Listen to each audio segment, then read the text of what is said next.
Bangkitnya Dataran Hitam bab 181, Kejutan Eda. Setelah mendengar laporan Walter tentang apa yang terjadi, Pike memahami situasinya dan kemudian berkata, "Yah, keputusan itu adalah yang terbaik. Aku akan mencari tahu dari kepala pelayan Dillian apakah wanita muda ini benar-benar teman tuan muda. Tapi untuk saat ini, awasi keduanya." Keduanya berbincang lagi ketika Pike akhirnya kembali ke kota kering, sementara pria lain yang datang bersamanya tetap tinggal untuk membantu di tembok kota. Dengan begitu, jika terjadi sesuatu yang aneh, mereka dapat lebih mudah menetralisir situasi ini. Pokoknya, saat Pike berlari kembali ke kota, Abby dan Eda sedang duduk di tangga tempat itu. Di depan gedung administrasi, beberapa tentara berada di pinggiran kota, mengawasi mereka dengan cermat, sementara kedua gerbang ditutup. Para prajurit TNI bersikap hati-hati, mengingat bahaya yang mungkin terjadi jika ada kebocoran informasi. Lebih dari 40 jenderal spiritual, hanya untuk mengawasi kita. Eda berseru dengan suara rendah, agar dia dan Abby mendengarnya. Aku juga terkejut. Aku tidak mengira pasukan Minos bekerja dengan baik. Jawab Abby dengan senyuman di wajahnya. Dia tidak marah karena dihentikan dan bahkan diborgol di tempat ini. Para prajurit ini mungkin hanya melakukan tugasnya atas perintah Minos sendiri. Dan dia senang melihat segalanya berjalan baik untuk temannya. Dia dan Minos sudah mengenal satu sama lain sejak mereka berusia 6 tahun, jadi ada rasa sayang khusus yang dia miliki terhadap Minos, terutama setelah semua yang terjadi dengannya. Dan melihat temannya itu mendapatkan pengikut yang lebih banyak dibandingkan mendiang Jenderal Albert, meski tanpa dukungan keluarga besar bangsawan di wilayah tersebut, membuat Abby bangga padanya. Dia sungguh senang melihat ini. Minos adalah seseorang yang memiliki masa depan rata-rata tetapi tiba-tiba terlempar ke jurang. Namun pada akhirnya, dia berhasil keluar dari lubang itu dan naik ke posisi yang semakin tinggi. Di mana dia berada? Dia bertanya pada dirinya sendiri sambil menatap langit biru yang terlihat melalui jeruji salah satu gerbang di tempat itu. Sementara itu, Pike sudah kembali ke kota kering. Jarak dari tembok ke bagian perkotaan kota ini tidak terlalu jauh, dan dengan budidaya Pike, setelah beberapa menit berlari, dia sudah sampai di depan rumah pemerintah setempat. Saat ini, di kantor Minos, kepala pelayan Dillian sedang berbicara dengan dua orang sambil makan kue. Gedung ini akan kita bangun di bagian selatan kota, di mana kita punya kawasan yang fokus pada sisi pemukiman. Tapi tidak boleh terlalu besar, juga tidak terlalu kecil, luasnya 200 meter persegi harusnya bisa berfungsi. Kata kepala pelayan sambil melihat ke salah satu dari dua orang di depannya. Baiklah, menurutku layanan seperti ini tidak memerlukan area kegunaan yang luas. Area awal ini harusnya berguna hingga kita mencapai populasi 400.000 jiwa. Kata pria itu menyetujui perintah Dillian. Tapi, kepala pelayan Dillian, berapa lantai yang harus kita bangun di rumah ini? Ketika orang lain sedang mengajukan pertanyaan, Pike tiba-tiba berlari ke dalam kamar. Ini urusan yang serius, dan dia tidak bisa bertindak secara formal. Jika Abby adalah teman Minos, hal itu hampir tidak akan mempengaruhi kehidupan sehari-hari di kota ini, tapi jika bukan dia, maka akan menimbulkan konsekuensi yang serius. Karena itu, Pike sangat ingin menyelesaikannya. Butler Dillian, kita punya situasi di gerbang masuk timur tembok, kata Pike tanpa menjelaskan lebih lanjut. Mendengar ini, Dillian mengerutkan kening lalu menunjuk kedua pria yang sedang berbicara dengannya. Kami akan menyelesaikan pembicaraan ini di lain waktu. Oke. Keduanya mengangguk setuju, keluar dari kantor tanpa penundaan. Setelah kedua orang itu pergi, Dillian akhirnya bertanya pada Pike. Apa yang terjadi? Apakah itu raja spiritual? Pike menggelengkan kepalanya karena tidak setuju dan menjawab. Faktanya, dua wanita dari keluarga Miller di level 42 dan 48 tiba di tembok beberapa menit yang lalu, dan salah satu dari mereka mengaku sebagai teman tuan muda. Oh, apakah mungkin namanya Abby Miller? Dillian bertanya setelah menghela nafas lega. Jika itu masalahnya, maka tidak ada masalah besar, yang mana yang terbaik bagi semua orang. Benar, dia mengaku sebagai Abby Miller. Pike membenarkan. Ia kemudian mulai mendeskripsikan penampilan Abby dan Eda agar Dillian bisa memverifikasi identitas mereka. Yah, terakhir kali aku melihat gadis Miller ini, dia baru berusia 9 tahun, jadi dia pasti sangat berbeda. Tapi dari apa yang kamu katakan, wanita level 48 itu pasti pengawal Abby, Eda. Jadi, pasti tidak ada kesalahan. Bawa mereka ke sini. Saya ingin menerimanya secara langsung. Dillian menyelesaikannya dengan senyum lebar di wajahnya. Dia menyukai Abby muda sebagai teman Minos, karena dia mengetahui masa lalu dan kepribadian gadis itu dengan sangat baik. Oleh karena itu, Dillian tahu bahwa Abby adalah teman yang baik dan tidak akan sengaja menyakiti Stuart muda. Tapi bukan hanya itu, bagaimanapun, Dillian adalah seorang laki-laki. Dan sebagai seorang laki-laki, dia memiliki kepentingannya sendiri. Dan karena fakta bahwa dia sering menemani Minos muda di banyak kesempatan selama masa akademi spiritual, dia menjadi cukup terbiasa dengan pengawal Abby, Eda.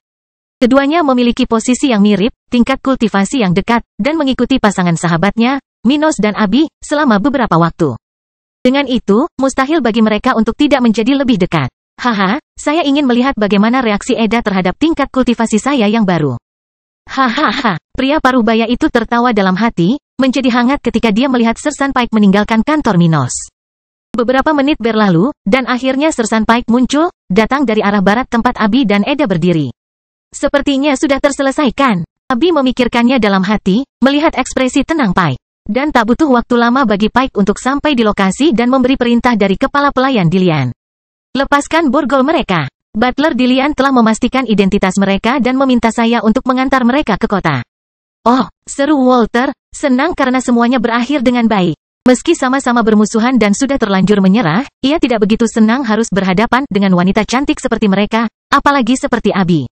Jadi, dia merasa lega dengan hasil ini.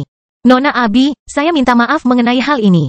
Ini bukan masalah pribadi. Tim kami hanya melakukan pekerjaan rutin kami. Sersan Walter secara pribadi datang untuk melepaskan borgol keduanya, mengembalikan cincin spasial pasangan tersebut dan meminta maaf atas apa yang telah terjadi. Lagi pula, tidak jarang para bangsawan muda bertindak seperti pemilik dunia dan mencoba mengincar siapapun yang menghalangi, meski hanya sedikit. Oleh karena itu, Walter meminta maaf sebagai upaya untuk mengurangi kemungkinan terjadinya hal ini. Seperti Walter dan rekan-rekannya, orang-orang berketerampilan rendah telah belajar sejak usia dini untuk menundukkan kepala mereka kepada individu-individu yang memiliki sifat tinggi karena mereka tidak pernah mau mengambil risiko. Menantang mereka, setidaknya itulah yang terjadi ketika tidak ada dukungan untuk melindungi mereka. Aku mengerti, jangan khawatir. Setelah mengucapkan kata-kata tersebut, Abi dan Eda mengambil barang-barang mereka. Mereka langsung menuju kota kering, ditemani Pike dan beberapa tentara. Dan saat mereka mengendarai binatang spiritual yang mereka lalui, mereka berdua akhirnya mengerti mengapa tembok itu begitu tinggi. Itu karena memang ada sesuatu yang luar biasa yang disembunyikan di tempat ini. Luar biasa, dan membayangkan sebuah kota bisa berubah begitu banyak dan begitu cepat. Eda berkata dengan suara terkejut. Perbedaan Minos sebelum dan sesudah tidak hanya pada ukuran tetapi juga kualitas.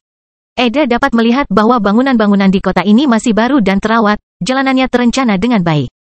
Bahkan terlihat seperti yang mungkin dilihat seseorang di ibu kota seperti kota matahari terbenam. Kota kering sepertinya memiliki kehidupan, sesuatu yang belum pernah dilihat Eda terakhir kali dia datang ke sini. Dan hal ini terjadi karena tidak adanya warna hijau, yang menimbulkan perasaan sedih, dan juga rasa putus asa yang terlihat di wajah orang-orang. Namun hal itu tidak lagi terlihat di sini. Ada tanaman hijau di mana-mana, dengan beberapa taman berwarna-warni dan banyak pepohonan di jalanan. Orang-orang tampak senang dan puas dengan apa yang mereka miliki, dengan ekspresi yang dapat dengan mudah menunjukkan bahwa segala sesuatunya berjalan baik di sini. Suatu bangsa tidak perlu tersenyum untuk menunjukkan kegembiraannya. Hanya dengan menatap mata seseorang. Orang berpengalaman seperti Eda bisa dengan mudah memahami perasaan seseorang. Karena semua ini, dia tahu bahwa orang-orang yang dia lihat di jalanan kota menangis bahkan lebih bahagia daripada orang-orang yang pernah dia lihat. Bahkan di kota matahari terbenam, apa yang terjadi di tempat ini? Dia bertanya-tanya sambil melihat dari sisi ke sisi, melihat toko-toko di kota, layanan umum. Dan orang yang lewat bergerak di jalan-jalan itu. Bangkitnya dataran hitam bab 182, kembalinya Minos. Pada titik ini, matahari sudah mulai terbenam di Cakrawala ketika Abi dan Eda diantar ke rumah besar Minos di bagian tengah kota kering. Lampu jalan sudah menyala, dan banyak orang masih terlihat datang dan pergi melalui bagian-bagian penting kota. Lagi pula, dengan lebih dari 100.000 penduduk, tempat ini hanya akan memperlambat pergerakan sedikit di malam hari, ketika banyak orang pergi tidur atau bercocok tanam. Kota kering masih bisa dianggap kecil menurut standar dunia spiritual. Oleh karena itu, aktivitas khas kota terkonsentrasi pada siang hari dan bukan pada malam hari. Efek ini cukup umum terjadi di tempat-tempat dengan populasi yang lebih lemah, yang membutuhkan istirahat lebih lama dan tidak dapat mengabaikan efek malam hari. Pokoknya, saat dua pengunjung tak terduga dari Minos melewati jalanan kota, mereka berdua bisa menjangkau berbagai layanan yang tersedia di tempat ini. Menara budidaya, akademi lokal, perpustakaan, dan beberapa toko yang sebelumnya tidak ada di kota kering. Melihat hal tersebut, kedua wanita dari keluarga Miller tersebut terkejut. Mengingat betapa mahalnya biaya yang harus dikeluarkan kota ini untuk memelihara layanan seperti itu, namun keduanya juga melihat hal menarik lainnya dari tempat ini. Seperti misalnya rombongan tentara yang terlihat dari waktu ke waktu, serta orang-orang dari petugas kebersihan kota. Untuk kota manapun, bahkan di tempat yang penduduknya sangat higienis. Tidak ada cara untuk menghindari kotoran jika tidak ada yang melakukan pembersihan umum. Oleh karena itu, pemerintah Kota Kering telah mendirikan layanan kebersihan umum setempat yang mempekerjakan orang-orang untuk menjaga kondisi tempat-tempat umum di kota ini. Para penjaga kota melakukan pelayanan sederhana setiap hari, seperti membersihkan jalan, jalan raya, toilet umum, taman, lapangan umum, dan lain-lain. Bagaimanapun, kondisi iklim, serta penduduk dan makhluk spiritual mereka, membawa kotoran ke dalam kota, yang dapat menarik serangga dan penyakit, serta memperburuk keindahan struktural Kota Kering saat ini. Hasilnya, ini adalah layanan penting di kota manapun, dan Minos serta bawahannya tidak melupakan hal itu. Setiap pengurus menerima gaji 40 kristal spiritual tingkat rendah per bulan dan memiliki jam kerja yang fleksibel. Oleh karena itu, banyak orang yang bekerja di bidang lain, seperti pertanian, juga bersedia melakukan layanan pelengkap ini, yang dapat membantu keluarga-keluarga tersebut mendapatkan lebih banyak sumber daya. Faktanya, ada banyak lapangan kerja di Kota Kering saat ini dan hanya sedikit orang yang bisa dipekerjakan. Karena itu, banyak orang mempunyai 2 atau bahkan 3 pekerjaan. Dan ternyata tidak sulit untuk melakukan hal itu. Di bidang pertanian, pada umumnya tidak banyak pekerjaan yang dilakukan pada bulan-bulan tanam, dan hanya lebih banyak pekerjaan yang dilakukan pada musim panen dan musim tanam. Tentu saja pada saat menanam ada kebutuhan untuk merawat tanaman, namun para petani dapat dengan cepat melakukannya. Dan dengan waktu yang tersisa, ada yang pergi berburu, ada pula yang melakukan pelayanan publik, seperti petugas kebersihan, tukang batu, tukang kayu, del. Ada pasokan konstan di lokasi pembangunan Kota Kering, yang jumlahnya semakin meningkat. Dan dengan itu, orang-orang seperti kakak laki-laki Li bekerja di lebih dari satu bidang. Menghasilkan lebih banyak kristal spiritual agar keluarga mereka dapat mencapai tingkat yang lebih tinggi lagi. Adapun para prajurit yang berpatroli di kota. Ini adalah salah satu fungsi sementara dari prajurit berpangkat rendah. Tentara tidak dapat mengatasi aktivitas sepele seperti ini. Namun, tentara dataran hitam baru saja mulai berkembang, dan masih belum ada wilayah selain Kota Kering yang bisa dipertahankan. Oleh karena itu, tidak masuk akal bagi Minos untuk membentuk kepolisian pada saat ini, selama tentara tersebut belum cukup kuat dan tidak banyak yang bisa dilakukan. Oleh karena itu, tentara berpangkat rendah untuk sementara berperan sebagai polisi setempat. Tidak buruk, Abi berpikir sendiri, melihat semua detail Kota Kering ini. Dia ikut berbahagia untuk Minos dan bahkan merasa lega untuknya. Dia tidak yakin kenapa Minos ingin tinggal di sini, dan karena itu, sebelum mengunjungi Kota Kering, Abi sedikit khawatir dengan temannya. Dia berpikir mungkin Stuart muda tidak ingin pergi ke Flaming Empire karena Maisie. Namun jika hanya karena itu, maka bagi Abi, Minos hanya akan membuang nyawanya karena sifat kekanak-kanakan. Namun, melihat seberapa baik kinerja Kota Kering, dia yakin Minos ingin berkembang bersama tempat ini. Dia bukanlah orang gila yang kecewa, karena sisa-sisa ketidakdewasaan, tapi seorang pria dengan proyek yang bisa diwujudkan. Abi tidak tahu caranya, tapi dia merasa Minos telah menemukan cara untuk memperbaiki tempat ini dan mengandalkannya dengan menolak kesempatan untuk pergi ke sebuah kerajaan. Dan meskipun dia menganggap itu sia-sia, setidaknya dia tahu bahwa temannya itu rendah hati. Bagaimanapun, setelah beberapa saat, rombongan akhirnya sampai di rumah Minos. Tempat itu cukup terang, dengan taman terlihat oleh semua orang yang melewati jalan di depannya, karena bangunan itu dibiarkan tanpa penerangan eksternal. Hanya lampu yang datang dari dalam gedung yang terlihat. Namun, ada cahaya keemasan, dengan simbol pohon, di salah satu sisi mansion, menghadap ke sisi jalan raya. Ini adalah simbol dari dataran hitam. Dan tak lama kemudian, kedua wanita itu memasuki gedung itu, ditemani oleh Sir Sunpike. Mereka berjalan melalui lobi mansion, tempat berbagai orang datang dan pergi.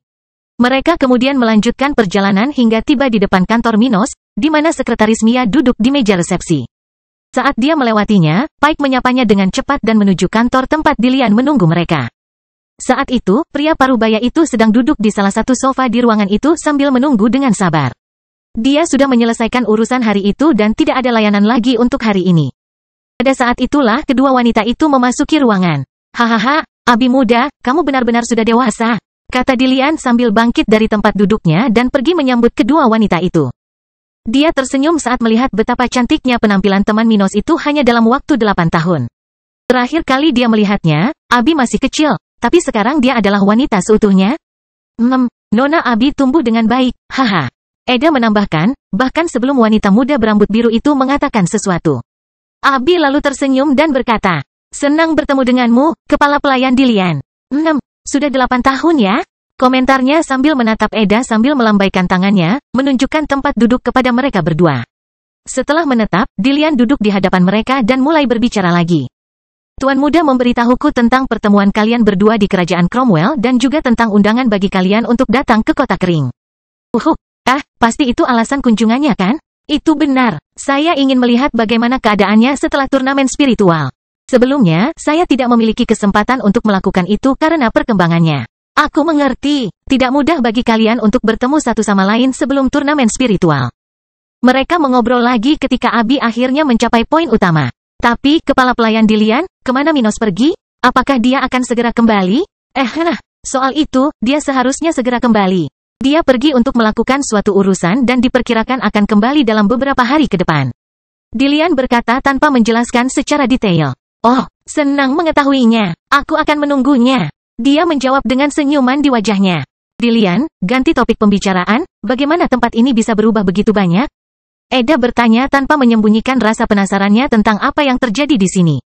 Dan mendengarnya, Abi pun menatap Dilian dari dekat, berharap bisa mengungkap misteri tempat ini. Lagi pula, mereka berdua sudah sampai di penghujung hari dan belum melihat ladang perkebunan kota kering. Hahaha, kamu penasaran ya? Dia tertawa dan berkata, "Yah, jika kamu tinggal di sini sebentar, tentu saja kamu akan mengetahuinya." Misterius sekali ya, bisik Eda lirih melihat Dilian tak mau bicara banyak pada mereka. Dan setelah itu, mereka mengakhiri pembicaraan mereka. Abi pergi ke bagian tamu di rumah Minos, sementara Eda dan Dilian pergi ke kediaman kepala pelayan untuk berbicara lebih banyak. Bagaimanapun, keduanya adalah teman dekat lama yang sudah bertahun-tahun tidak bertemu satu sama lain. Dilian, maukah kamu memberitahuku tentang apa yang terjadi di sini? Kupikir kita memiliki hubungan saling percaya. Dia mengeluh sambil meminum segelas wine di samping pria parubaya itu. Hehe, aku percaya padamu, tapi aku hanya bisa memberitahumu tentang urusanku sendiri. Tapi mungkin kamu akan menemukan sesuatu. Bagaimanapun, tuan muda dan gadis kecil itu selalu berteman baik. Setelah mengucapkan ini dan kata-kata lainnya, keduanya saling mendekat, memulai ciuman lembut namun panjang sambil merasakan kehangatan satu sama lain. Pada saat yang sama, kereta Minos tiba di kota kering, hanya berjarak beberapa kilometer dari gerbang selatan tembok. Bangkitnya dataran hitam bab 183, kejutan yang menyenangkan. Setelah beberapa menit, kereta Minos akhirnya melewati gerbang selatan tembok, menuju bagian tengah kota kering. Tidak banyak lagi pergerakan di jalanan kota. Lagi pula, sudah beberapa jam sejak matahari menghilang dari balik cakrawala. Saat ini, cuaca di kota dingin dan berangin kencang, sampai-sampai suara angin mudah terdengar. Dan di lingkungan yang penuh dengan bangunan, seperti yang terjadi di kota ini, hal ini semakin meningkatkan efek suara yang disebabkan oleh angin. Dan akhirnya, kereta rombongan tiba di rumah kota, di mana beberapa tentara tersebar, berpatroli di sekitar gedung itu. Senang sekali bisa kembali. Allison mengatakan itu sambil tersenyum saat dia keluar dari kereta dengan cepat. Bepergian memang menyenangkan, tetapi tidak ada yang lebih baik daripada rumahnya sendiri. Kalian berdua sebaiknya segera kembali ke rumah masing-masing. Sepertinya sebentar lagi akan terjadi badai. Minos menasihati kedua pemuda yang menemaninya sambil memandangi langit mendung yang dipenuhi awan tebal. Baiklah, Tuan, Lee segera merespons, bersiap untuk meninggalkan tempat ini. Ayolah, Allison, rumah kita tidak terlalu jauh. Oke, dan tak lama setelah itu, kedua pemuda itu lari melalui jalan-jalan gurun di kota kering, bersamaan dengan para prajurit yang bepergian bersama mereka, menaiki kereta ke suatu tempat di belakang mansion. Salah satu dari mereka lalu berkata, "Cuacanya sangat lembab, sepertinya akan segera turun hujan. Kuharap hujan berhenti sebelum subuh. Dengan adanya hari libur, aku ingin pergi memancing bersama anakku." Keluh yang lain sambil merasakan jenuhnya udara kota kering. Aku teringat sesuatu, kamu. Sementara dua tentara yang membawa Minos dan kedua pemuda itu kembali dari kota perairan sedang berbicara, Stuart muda telah pindah ke kediamannya di dalam mansion. Sesampainya di kamarnya, ia langsung mandi air panas untuk melepas penat dari penatnya perjalanan. Lagi pula, 2 hari perjalanan dengan kereta masih membuat orang merasa lelah, bahkan bagi orang seperti Stuart muda. Senang rasanya bisa kembali, serunya dengan suara rendah, hendak berbaring di ranjang besar di kamarnya. Aku akan tidur sebentar, lalu aku akan mengunjungi Kila kecil dan ibunya. Setelah itu, Stuart muda tidur saat hujan deras di luar mansion. Beberapa jam kemudian, Abi sudah berada di apartemen tamu yang diterimanya sambil diam-diam berkultivasi di sana. Apartemen yang diterimanya berukuran bagus, dibagi menjadi 2 kamar. Ada kamar sederhana dengan tempat tidur ganda, beberapa furnitur dekoratif untuk lingkungan seperti ini, dan sebuah suite. Sedangkan relung lainnya berupa ruangan dengan dapur terbuka, terdapat bangku dengan 4 bangku tinggi, meja makan dengan 6 tempat duduk, dan area bersantai. Abi sedang duduk di lantai area rekreasi itu sekarang, tepat di depan balkon kaca, yang menghadap ke sisi selatan kota kering. Dia kemudian membuka matanya, menyelesaikan sesi kultivasinya. Hujan mulai turun. Sayang sekali, aku ingin keluar dan melihat tempat ini, tapi kupikir aku akan membiarkannya besok. Tidak masalah, tidur di tengah hujan juga enak. Dan ketika Abi muda bersiap-siap untuk tidur, Stuart muda telah menyelesaikan istirahatnya dan bersiap untuk makan sesuatu dan pergi ke kerajaan tata ruang. Ding! Bel pintu kediaman Minos berbunyi, dan seorang wanita parubaya segera memasuki tempat itu sambil mendorong gerobak berisi berbagai makanan dan minuman. Oh, Nyonya Renata, terima kasih sudah menyiapkan makanan saya. Dia mengucapkan terima kasih pada saat yang sama ketika dia mengambil sepotong kue dan mulai makan. Tidak perlu berterima kasih Tuan Muda, ini tugas saya. Dia tertawa dan berkata, Renata telah menjadi juru masak Minos sejak dia tinggal di ibu kota kerajaan Brown. Dan meskipun dia bukan ahli kuliner, dia tetaplah juru masak paling terampil di kota kering. Selain itu, Renata telah banyak meningkatkan levelnya selama beberapa waktu terakhir, jadi makanannya menjadi lebih baik dan lebih baik. Namun tidak mudah baginya untuk berkembang. Lagi pula, meskipun dia memiliki teknik budidaya yang lebih terklasifikasi, Minos tidak memiliki teknik memasak khusus. Oleh karena itu, Renata dan juru masak lainnya di kota kering tidak dapat meningkatkan keterampilan mereka dengan cepat. 6. Level kultivasi Nyonya Renata sudah di level 34. Baiklah, cepat atau lambat, saya harus mempelajari teknik pendukung khusus, seperti memasak, alkimia, pikirnya sambil menikmati camilannya. Tuan Muda, saya rasa saya punya kabar untuk Anda. Renata berbicara sambil berdiri di samping meja makan tempat Minos sedang makan. Pemuda itu lalu menoleh ke arahnya, dengan segelas jus jeruk di tangan kirinya, lalu berkata, Oh, apa itu? Seorang wanita muda yang mengaku sebagai temanmu tinggal di sini, di mansion. Renata mengetahui hal ini karena dialah juru masak tempat ini. Jadi, dia sudah menyiapkan makanan Abi, setelah mengetahui identitas wanita muda itu dengan cara ini. Seorang teman, dia berkata sambil memasang ekspresi serius di wajahnya. Dia dipanggil Abi Miller, dan mendengar itu, Minos hanya bisa tersenyum mendengar kejutan menyenangkan ini. Hehe, sepertinya dia sudah memaafkanku atas tawaran yang aku buat itu. Atau dia ada di sini untuk ini? Stuart muda mau tidak mau memikirkan ide-ide ini, tersenyum gembira. Dia adalah seorang pemuda yang gagah, dan meskipun Abi adalah temannya, tidak ada salahnya mereka berdua memperdalam hubungan ini. Lagi pula, apa salahnya sahabat kalau bersenang-senang, mesra? Seks tidak memerlukan komitmen, dan tentu saja tidak akan menggagalkan persahabatan mereka. Dan sebagai dua orang lajang, tidak ada yang menunjukkan bahwa ini adalah keputusan yang salah. Karena alasan ini, Minos memikirkan teman lamanya di masa akademi spiritual dengan cara yang agak berbeda. Dan sejujurnya Abi memang terlihat luar biasa, sangat serasi dengan rambut dan mata biru indah wanita muda itu. Dan setelah berpikir sejenak, akhirnya dia bertanya pada Renata. Di mana dia? Dia ada di apartemen 21, Tuan Muda. Setelah itu, Minos menyelesaikan makannya setelah beberapa menit sambil membicarakan urusan sehari-hari dengan juru masak Renata. Dia telah berjanji padanya bahwa lain kali dia melakukan perjalanan bisnis ke luar kota kering, dia akan mencoba mendapatkan beberapa teknik memasak khusus. Ini bukan hanya hal yang penting bagi Renata tetapi seluruh kota kering. Bagaimanapun, setiap layanan yang ditawarkan di kota dapat meningkatkan pengaruh tempat ini, membuat wilayah Minos lebih menarik bagi orang-orang dari luar. Menarik orang-orang dengan bakat kulit putih memang bagus, tetapi orang-orang ini terutama bekerja di bidang pertanian. Pasukan Minos tidak bisa bergantung pada orang-orang ini saja. Jadi, dataran hitam akan lebih baik jika memiliki layanan berkualitas tinggi, yang dapat menarik lebih banyak orang berbakat dan meningkatkan kekuatan lokal. Dan teknik khusus hanyalah salah satu hal yang hilang saat ini. Para alkemis dan profesional lain yang tinggal di kota kering tidak dapat mengandalkan teknik tingkat biru dari perpustakaan umum. Seperti yang terjadi pada populasi yang terlatih dalam teknik pertempuran. Oleh karena itu, peningkatan individu-individu ini lebih lambat, tidak ideal untuk rencana Stuart muda. Bagaimanapun, setelah dia selesai makan, Minos pergi ke apartemen tempat Abi menginap, memikirkan hal ini dan hal-hal lain yang harus dia urus di masa depan. Ding! Rangkaian suara apartemen 21 terdengar. Di dalam tempat itu, seorang wanita muda berambut biru mengenakan piyama sutra yang terdiri dari celana panjang longgar, dan kemeja lengan panjang, keduanya berwarna abu-abu. Apakah itu kakak perempuan Eda? Abi bertanya-tanya ketika dia bangun dari tempat tidur bahwa dia baru saja tidur. Dia tidak terlalu lelah, tapi tidak ada lagi yang bisa dilakukan, jadi dia sudah bersiap untuk tidur. Dia kemudian bangkit dan pergi ke pintu apartemen itu untuk melihat siapa yang mengunjunginya di tengah malam.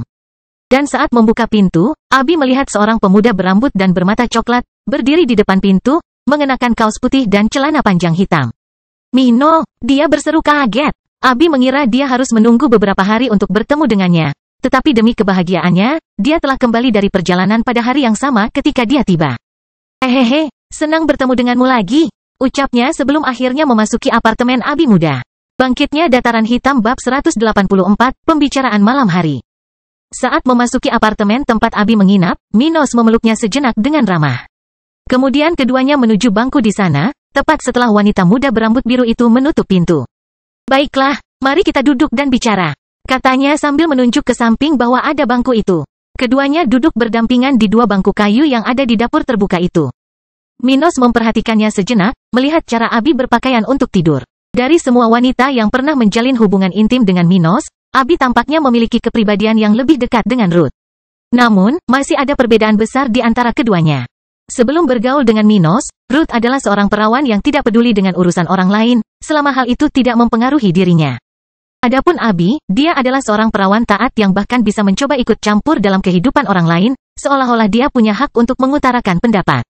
Dan dia menunjukkan cara berpikirnya tentang pakaiannya dengan baik. Sementara Ruth lebih mudah diakses, bahkan tidur tanpa bra, Abi tampaknya benar-benar tertutup terhadap dunia luar, menutupi setiap bagian tubuhnya yang dapat menarik perhatian. Adapun kekasih lain yang dimiliki Minos, mereka tidak bisa dibandingkan dengan Abi. Elena tidak liar seperti duo ibu dan anak dari kota perairan, tapi dia bisa saja mengikuti kedua jalan itu. Lagi pula, teman Ellen itu masih sangat muda dan masih banyak yang harus diberikan. Bagaimanapun, Minos tidak bisa meninggalkan kesan yang diberikan Abi padanya. Tampaknya kecil menggunakan cara berpakaian seseorang untuk menilai dirinya, tetapi kenyataannya, itu adalah detail yang penting. Lagi pula, cara seseorang bertindak saat sendirian itulah yang benar-benar mendefinisikan dirinya sebagai pribadi. Jadi, cara Abi berpakaian sebelum tidur membuat Stuart muda itu sedikit lebih memahami temannya. Sekalipun itu tidak memberikan semua detail tentangnya, itu adalah informasi yang relevan baginya. Ini akan menarik. Dia memikirkannya sambil ujung bibirnya sedikit mengarah ke atas. Minos bukanlah seseorang yang akan berusaha bergaul dengan semua wanita yang terlibat dengannya, namun hal itu tidak menghentikannya untuk menginginkan temannya. Abi dan Minos sangat dekat pada masa akademi spiritual. Namun takdir memisahkan mereka selama beberapa tahun, dan kini anak kecil itu telah tumbuh menjadi wanita yang menarik. Dan sialnya, Stuart muda sangat menyukai bagaimana Abi tumbuh. Selain itu, Abi memberinya perasaan bahwa itu mungkin tidak mudah baginya, dan itu membuat Stuart muda semakin bertekad untuk menggodanya. Pada titik ini, Minos akhirnya mengesampingkan pikirannya dan berkata, "Aku terkejut melihatmu di sini. Kupikir kamu sedikit marah padaku." Mendengar itu, dia memandangnya ke samping sambil memasang ekspresi serius di matanya. "Undanganmu sebelumnya sangat tidak tahu malu, tapi aku memutuskan untuk melupakannya." Dia kemudian berhenti untuk berpikir sejenak, menyelidiki kekuatan spiritual Minos. Tingkat 42. Benar saja, kecepatan kultivasimu terlihat sama bagusnya dengan sebelum turnamen spiritual.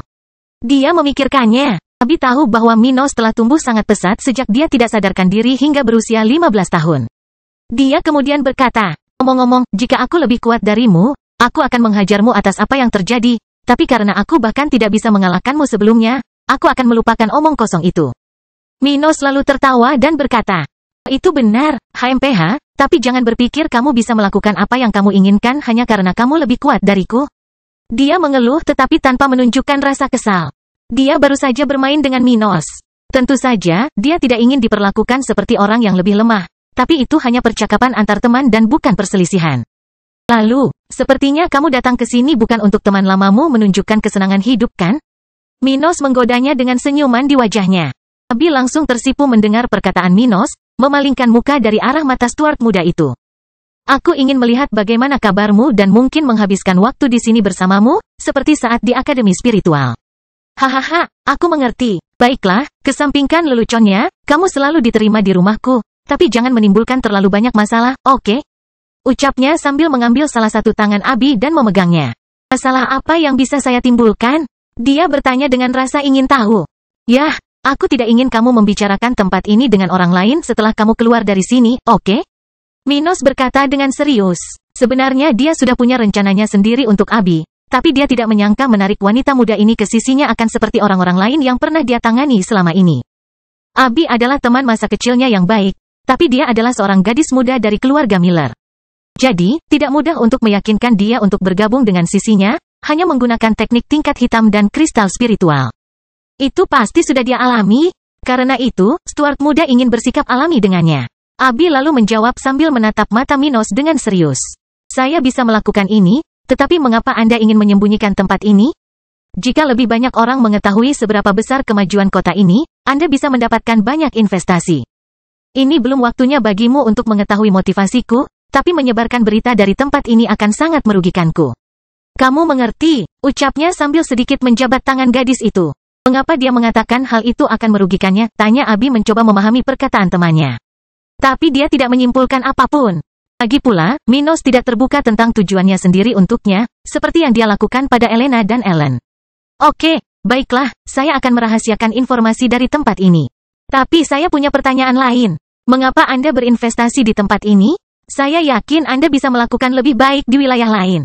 Abi sangat penasaran bagaimana Minos bisa membuat tempat seperti ini mengalami transformasi seperti itu, tapi menurutnya sia-sia untuk bertanya padanya. Itu tentu saja menjadi rahasia Stuart muda, dan dia tidak akan keluar dan membicarakannya dengan orang luar, seperti yang terjadi pada wanita itu. Meskipun mereka adalah teman masa kecil, keduanya sudah mulai berkultivasi bertahun-tahun yang lalu. Dan mereka memahami bahayanya dunia spiritual. Jadi, Abi tidak akan menanyakan pertanyaan naif tentang asal-muasal sumber daya Minos. Karena itu, Abi mengesampingkan rasa penasarannya, setidaknya untuk saat ini. Tapi yang sedikit mengganggunya adalah kenyataan bahwa Minos menginvestasikan sumber dayanya di tempat yang steril, seperti dataran hitam. Mengingat dia bisa memperbaiki tempat seperti kota kering, dia pasti bisa melakukannya dengan sangat baik di area lain. Dan alih-alih berinvestasi pada populasi dengan mayoritas talenta kulit putih, dia mungkin mendapatkan tempat dengan talenta biru rata-rata. Hal ini tentu akan lebih konsisten. Itulah yang diyakini Abi. Haha, kamu penasaran dengan ini ya? Dia tersenyum padanya, melepaskan tangan mungil gadis itu. Yah, itu ada hubungannya dengan apa yang saya katakan sebelumnya, tapi ini bukan saatnya bagi Anda untuk mengetahuinya. Namun, Anda salah jika berpikir bahwa berinvestasi di tempat ini adalah sia-sia. Oh, dan kenapa kamu berkata begitu? Dia bertanya dengan ekspresi lucu di wajahnya. Dia tahu bahwa meskipun banyak sumber daya diinvestasikan pada seseorang dengan talenta rendah, itu hanya akan sia-sia. Lagi pula, seseorang dengan talenta putih paling banyak bisa mencapai level 49 menggunakan sumber daya eksternal. Namun hal ini pun tidak mudah dicapai di wilayah benua ini. Dan betapa hampir mustahilnya mengubah bakat seseorang.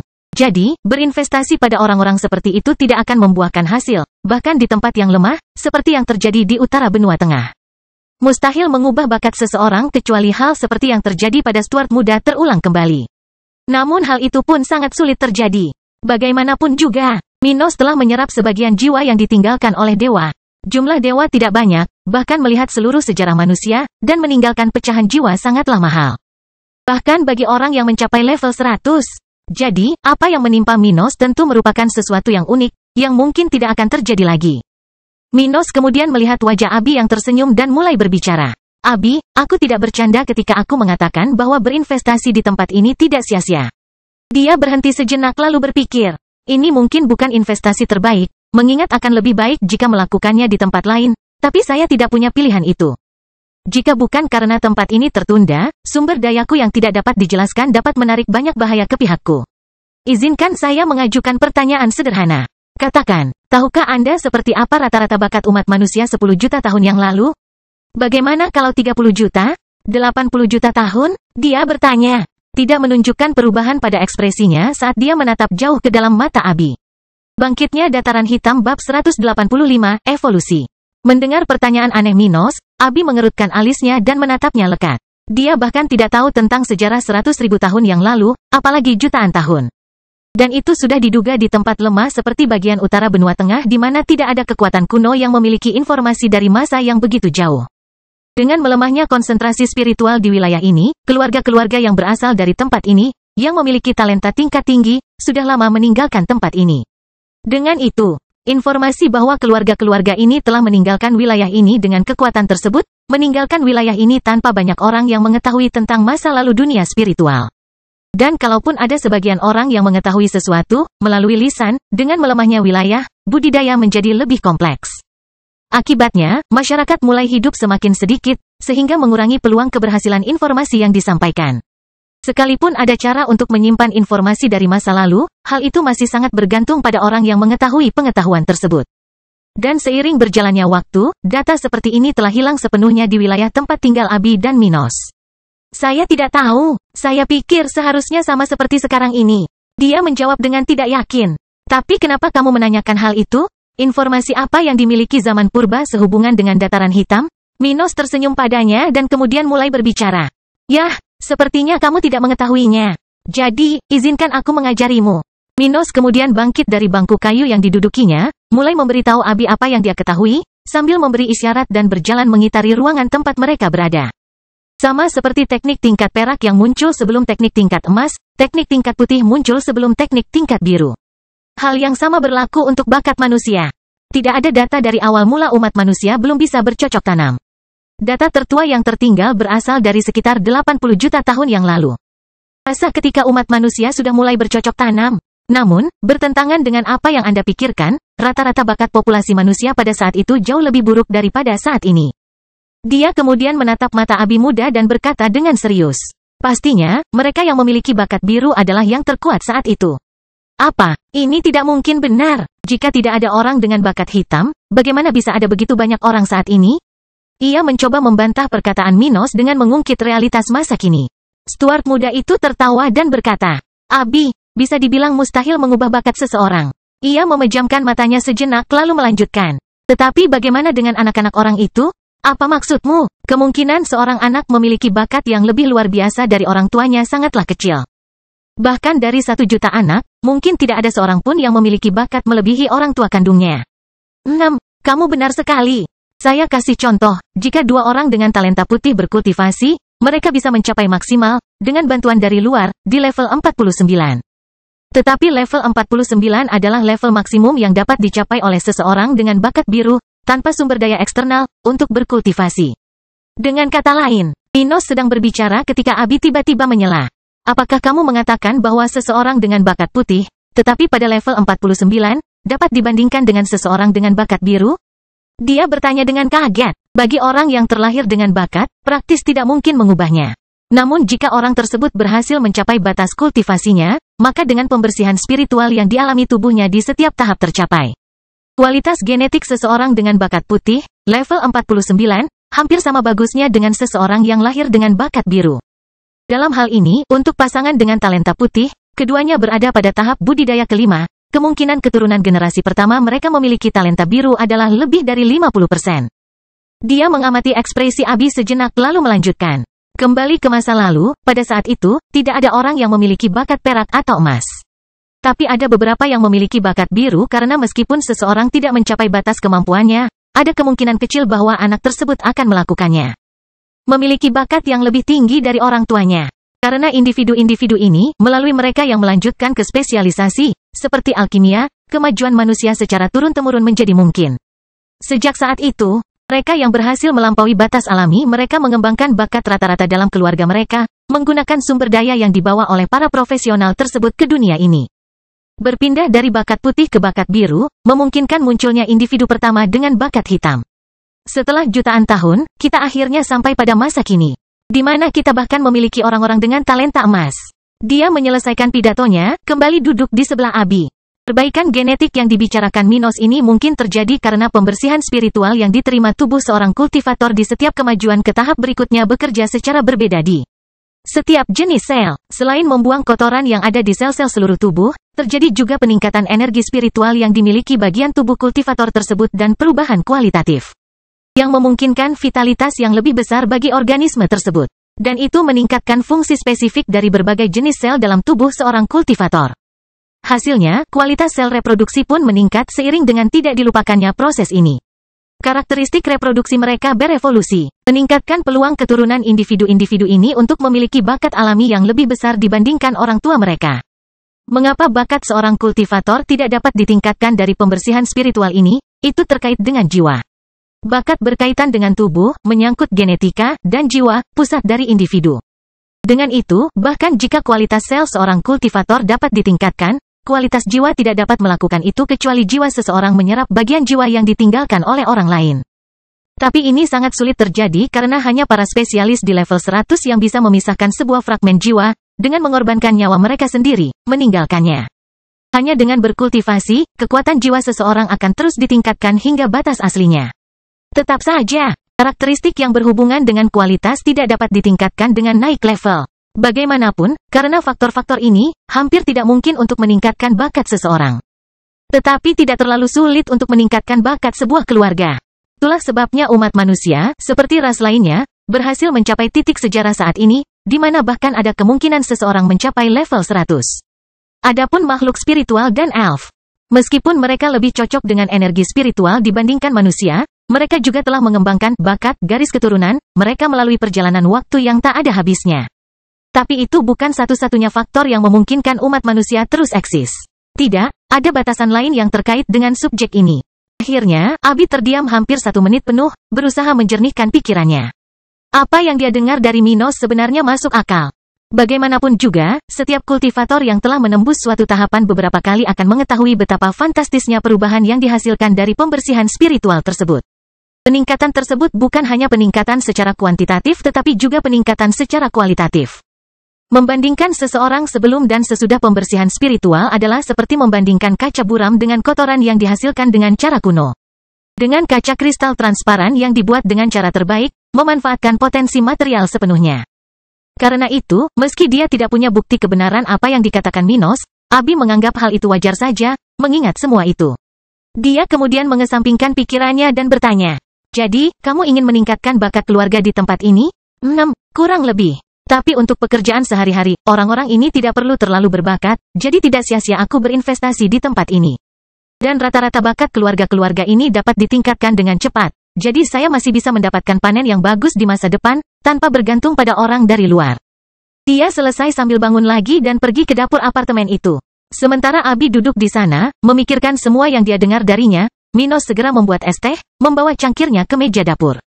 "Cobalah teh ini, kamu akan merasa enak saat mencicipinya," katanya sambil menunjuk dengan jarinya sebuah cangkir biru berisi cairan merah. Terima kasih. Tapi Abi, ayo berhenti bicara tentang bisnisku. Aku ingin tahu tentangmu. Bagaimana kehidupanmu di keluarga Miller? Oke, ada banyak hal yang ingin kubicarakan denganmu. Dia berkata dengan senyuman di wajahnya saat dia mulai membicarakan hal-halnya dengan Minos. Mereka berteman, dan Minos serta Abi tidak punya banyak waktu untuk membicarakannya selama turnamen spiritual. Hasilnya, ini adalah kesempatan sempurna bagi keduanya untuk mengenal lebih banyak tentang saat-saat mereka berpisah. Keduanya berbicara selama beberapa jam, terkadang tertawa, dan di lain waktu mereka memasang ekspresi serius di wajah mereka, mengetahui pengalaman pribadi masing-masing. Dan tentu saja, Minos tidak mengatakan apapun tentang rahasia terbesarnya, warisan yang ditinggalkan oleh Dewa Henricus Longus. Bangkitnya Dataran Hitam bab 186, apa yang terjadi padanya? Waktu berlalu dengan cepat, dan kota kering telah tiba.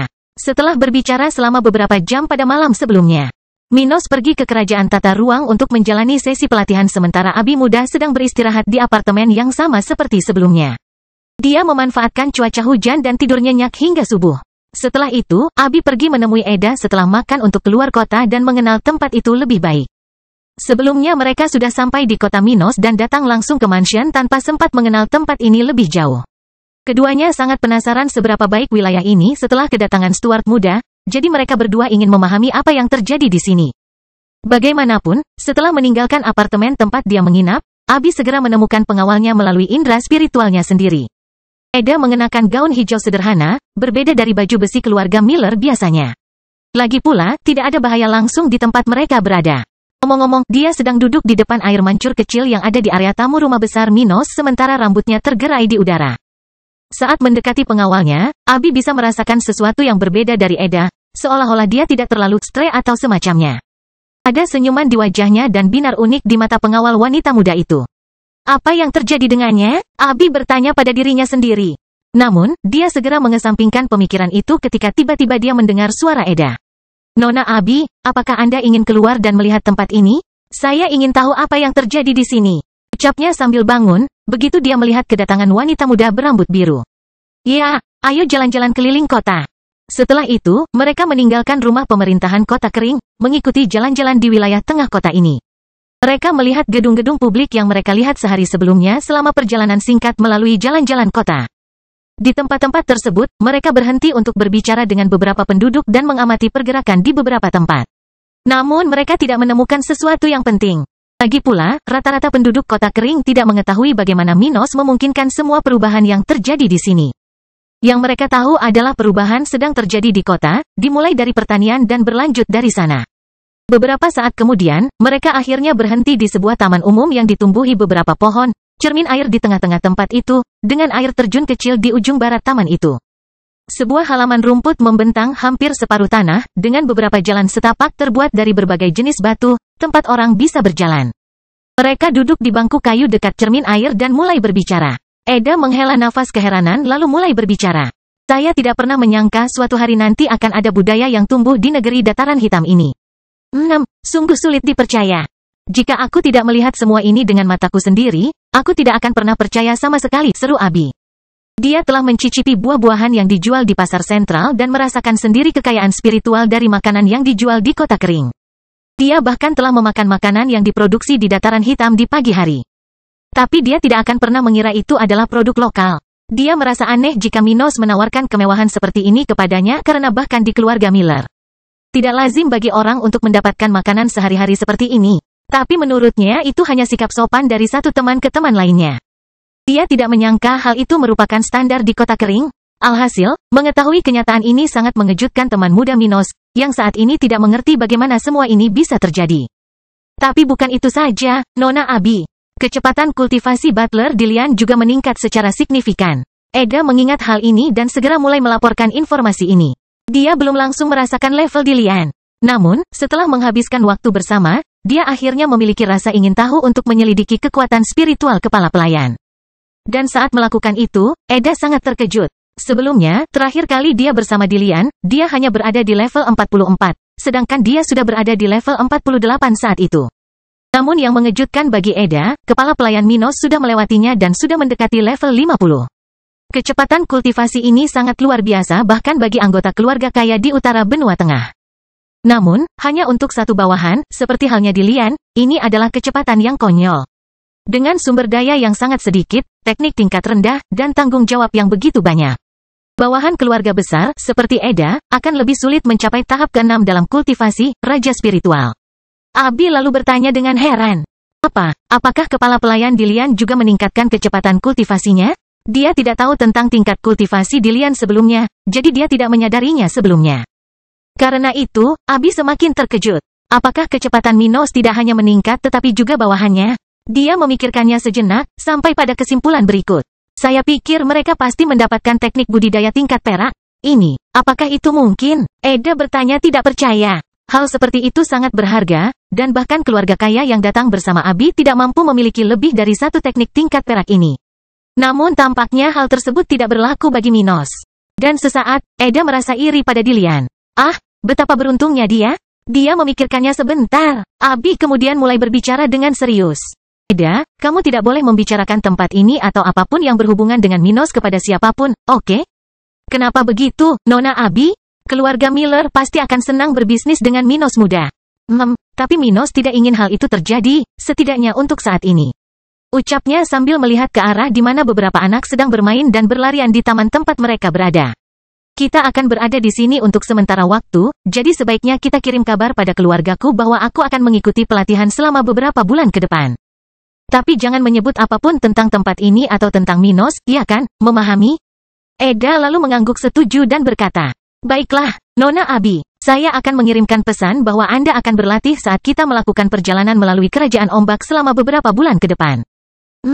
Ini akan berhasil. Dia setuju dengan kepuasan. Abi awalnya tidak berencana berlama-lama di kota kering, mungkin hanya beberapa minggu. Namun setelah melihat perbaikan yang dialami tempat ini dan misteri pencapaian Minos, dia kini sangat tertarik untuk tinggal lebih lama. Namun tidak hanya itu, ada beberapa layanan di kota kering saat ini yang dapat sedikit meningkatkan masa tinggalnya di tempat ini sementara dia dapat mengetahui lebih banyak tentang teman lamanya. Dan meskipun kota ini masih tertinggal jauh dari tempat asalnya, tidak terlalu merugikan baginya untuk tinggal di sini lebih lama dari biasanya. Sebagai seorang wanita muda dari keluarga kaya, Abi memiliki banyak kristal dan teknik yang bagus, yang memungkinkannya memiliki gaya hidup yang nyaman, bahkan di dataran hitam ini. Jika dia membutuhkan sesuatu, dia cukup membelinya di toko keluarga Cohen. Abi juga seorang gadis yang suka berkumpul dengan teman-temannya, pergi makan malam, dan hal-hal semacam itu. Jadi, tinggal di tempat bersama teman lama seperti Minos sepertinya cukup menyenangkan baginya. Dia belum berada pada titik kultivasi di mana dia bisa terus berlatih dalam waktu lama tanpa henti. Karena itu, dia suka menikmati waktu luangnya dengan sebaik-baiknya, bersenang-senang bersama seorang teman. Tapi sejak Mona pergi ke Flaming Empire, Abi kehilangan teman terdekatnya, yang diajak bersenang-senang. Mari kita lihat bidang kebudayaan ini.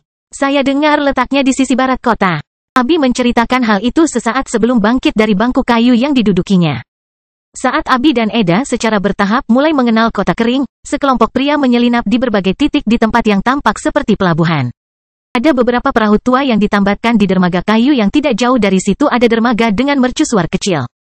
Selain itu, terdapat beberapa bangunan tua di seberang pantai dari tempat itu, seolah-olah merupakan tempat yang ditinggalkan umat manusia. Namun banyak orang yang melewati tempat ini dengan pakaian bekas, kotor hingga membuat orang menjauh hanya dengan bau keringat. Tapi ini sama sekali bukan hal yang lumrah. Suara jeritan terdengar dari waktu ke waktu, begitu pula tawa yang aneh. Dan pada titik ini, salah satu orang yang sedang menyelinap di tempat itu akhirnya berkata, "Ayolah, orang itu punya informasi tentang keberadaan Sir San Peter." Bangkitnya Dataran Hitam bab 187, berita Peters 1. Saat ini, matahari telah terbenam di Cakrawala, dan kegelapan malam telah mendominasi langit pantai barat daya Kerajaan Ombak. Pada saat ini, di kota kecil tempat 20 tentara-tentara Dataran Hitam berada, kegelapan malam menyelimuti sebagian besar tempat itu. Ini adalah lingkungan yang sangat berbahaya, tanpa rangkaian penerangan apapun, dengan hanya sedikit kebakaran di jalan-jalan kota itu. Apalagi jalanannya sempit, kotor, dan banyak hewan yang hidup di tempat genting seperti ini. Ditambah lagi dengan bau sampah, asap kebakaran, dan terdengar suara bising di sebagian besar tempat itu. Yang pada dasarnya merupakan campuran dari jeritan kesakitan, tangisan, dan terkadang tawa yang aneh. 2 hari yang lalu, tentara Minos telah tiba di kota ini mengikuti jejak yang ditinggalkan oleh para bajak laut yang menculik Sir San Peter. Tidak sulit untuk melacak orang-orang ini karena, tidak seperti Minos, orang-orang ini tidak peduli menyembunyikan pergerakan mereka. Dengan itu, setelah beberapa hari melakukan penyelidikan, rombongan Sersan akhirnya sampai di kota pesisir ini, tempat berkumpulnya beberapa kelompok bandit dan bajak laut. Dan dalam 2 hari ini, rombongan dengan tenang mengamati tempat ini, mengecek kekuatan orang-orang di sekitar sini dan mengenal daerah tersebut sedikit demi sedikit. Ini adalah kota tanpa nama, yang telah lama ditinggalkan. Namun, di beberapa titik dalam sejarah terkini di bagian utara benua tengah, tempat ini telah menjadi titik persimpangan bagi mereka yang terkait dengan pasar gelap di wilayah ini. Ada beberapa kota seperti di seluruh wilayah ini, di mana para penjahat dapat menjual, menukar, mentransfer, dan mendapatkan transportasi untuk barang mereka. Bagaimanapun, tidak butuh waktu lama sampai para prajurit yang datang dari kota kering akhirnya mendapatkan jejak yang ditinggalkan oleh para bajak laut yang menculik Peter itu. Mereka telah menemukan satu orang yang mengetahui geng bajak laut di kota ini, dan saat ini mereka sedang bersiap untuk bertemu orang ini. Para prajurit sempat menyelinap selama beberapa jam di pesisir pantai kota kecil ini sambil menunggu saat yang tepat untuk menyergap mangsanya. Kelompok tersebut tidak bisa begitu saja bertindak tergesa-gesa karena jumlah marginal pada budidaya tahap 5 di tempat ini bukanlah sesuatu yang bisa mereka tangani sendiri. Oleh karena itu, setelah mengetahui bahwa orang tersebut dapat memperoleh informasi penting tentang keberadaan Peter, kelompok yang berasal dari Dataran Hitam mulai mempersiapkan diri untuk bertindak tegas. Menyerang dengan cepat dan diam-diam. Saat ini, ketika 20 tentara sedang bersembunyi di kegelapan pelabuhan, seorang pria sedang berjalan di sepanjang pantai, membawa botol di tangan kirinya, hanya mengenakan celana pendek. Ketika mereka melihat ini, salah satu tentara tiba-tiba memberi isyarat, sementara seseorang berkata dengan suara rendah, "Ayo, kita bertindak cepat. Kita tinggalkan interogasinya nanti." Setelah itu dikatakan, separuh kelompok berdiri di tempat yang sama, sambil melihat sekeliling, memastikan tidak ada orang lain di tempat ini. Di sisi lain, separuh lainnya maju secara diam-diam melalui pelabuhan itu, secara bertahap mendekati target mereka. Pria yang dimaksud ini berada di level 45 dan tampaknya merupakan salah satu dari sedikit penduduk tetap kota tanpa nama ini. Mungkin itu sebabnya dia berani berjalan-jalan sendirian, meski di tempat yang penuh dengan orang-orang buangan, seperti yang terjadi di kota ini. Tapi meskipun dia kuat menurut standar tempat ini, prajurit Minos yakin bisa mengalahkannya. Tidak seperti orang-orang yang paling banyak memiliki teknik tingkat biru. Seperti halnya bandit dan bajak laut kecil. Bawahan Stuart muda memiliki akses ke teknik tingkat hitam. Hal seperti itu hanya terlihat pada anggota keluarga bangsawan besar di bagian benua tengah ini. Dikombinasikan dengan teknik yang unggul. Jumlah kelompok prajurit juga lebih banyak, jadi mereka memiliki peluang terbaik di sini. Bagaimanapun, kelompok tersebut secara bertahap berhasil mengepung sasaran. Ketika tiba-tiba pria itu berhenti di tengah pantai itu, merasa bahwa dia sedang disergap. "Oh, siapa kamu?" Dia tiba-tiba melihat ke salah satu siluet di kegelapan tempat itu sementara dia memasang ekspresi ketertarikan di wajahnya. Sebagai seseorang di level 45, tidak banyak orang di kota ini yang bisa menantangnya. Dan ketika dia melihat sekelompok 10 orang, yang hanya berada di level 42, berkumpul di sekelilingnya, membuat pria ini sangat penasaran dengan asal-muasal individu tersebut. Namun, pria ini melakukan kesalahan dengan meremehkan lawannya dan lengah terhadap mereka, serta menanyakan pertanyaan yang tidak perlu. Sebelum dia dapat terus menanyakan masalah lebih lanjut, 10 tentara yang mengelilinginya menggunakan semua pengembangan spiritual yang mereka miliki untuk menindas lawan mereka. Mereka tak ingin menarik perhatian para bandit dan bajak laut yang ada di kota itu, hingga membuat keributan. Oleh karena itu, mereka memilih untuk mendalami subjek ini dengan pendekatan yang berbeda. Setiap kultivator dapat menggunakan kekuatan spiritualnya untuk menekan sesuatu atau seseorang. Ini seperti pertarungan kultivasi, di mana pihak yang lebih kaya menindas pihak lain. Konsekuensi dari hal ini adalah konsumsi spiritual di kedua sisi, dan siapapun yang mencapai batasnya terlebih dahulu akan tersingkir oleh kekuatan spiritual lawan. Tapi ini tidak berguna dalam pertarungan, di mana satu pihak harus tampil sebaik mungkin. Menggunakan energi spiritual untuk menekan lawan dianggap sia-sia karena tidak menimbulkan risiko kematian bagi lawan, hanya menyebabkan kelelahan yang luar biasa. Bagaimanapun, pada saat itu, 10 kultivator level 42 mencurahkan seluruh energi mereka untuk menekan target mereka, menciptakan apa yang tampak seperti sepasang tangan berwarna-warni yang melayang di atas pria itu. Membuatnya tampak seperti berada di bawah pengaruh gravitasi yang jauh lebih tinggi daripada pria itu. Biasa, setelah merasakan hal ini, pria itu segera memahami apa yang terjadi dan menggunakan kultivasinya sendiri untuk melawan lawan. Pengecut yang malang, menggunakan taktik bodoh seperti itu padaku.